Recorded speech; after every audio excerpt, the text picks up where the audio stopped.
प्रभा देवी के 2 बेटे थे, जिसमें से बड़ा बेटा विनोद और छोटा बेटा मोहित था।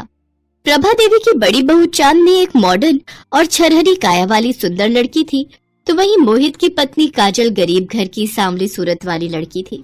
काजल अपने परिवार की जिम्मेदारियों को भली भांति निभाती थी, जबकि चांदनी का सारा ध्यान सिर्फ अपने मेकअप और फिगर को बनाने में ही रहता था।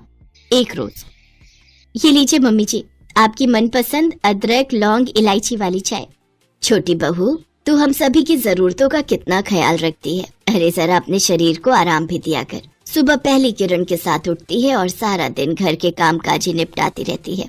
अरे थोड़ा कष्ट अपनी जेठानी को भी उठाने दिया कर और उसे भी कुछ जिम्मेदारियां निभाने दिया कर। वैसे है कहाँ वो? माँ जी, जेठानी जी तो अभी सो रही हैं और पूजा पाठ करने के बाद आपको चाय चाहिए होती है, इसलिए मैंने ही बना दी। जन्मदिन की ढेरों मुबारकबाद छोटी बहू। अब आज के दिन तू इस घर गृहस्थी से छुट्टी ले और अपने पति के साथ कहीं बाहर घूमा। शुक्रिया माँ जी।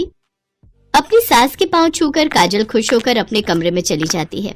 तभी प्रभा देवी भगवान का शुक्रिया अदा करते हुए कहती है, तेरा लाख लाख शुक्र है भगवान, जो तूने मेरी झोली में काजल नाम के इस हीरे को डाला है। तूने मेरे बुझे घर में चंदा का प्रकाश भेजा है छोटी बहू के रूप में, जिसकी रोशनी पूरे घर में फैली हुई है।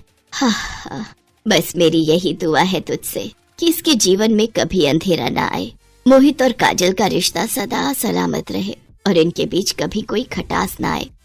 पीछे खड़ी चांदनी उनकी सारी बातें सुन रही होती है और अपने मन में हंसते हुए कहती है, जितनी दुआएं देनी है इसे दे लो सासू माँ। भले ही ये सारे घर में प्रकाश फैलाए, लेकिन इसकी खुद की जिंदगी में तो अंधेरा ही होगा, क्योंकि इसके चांद के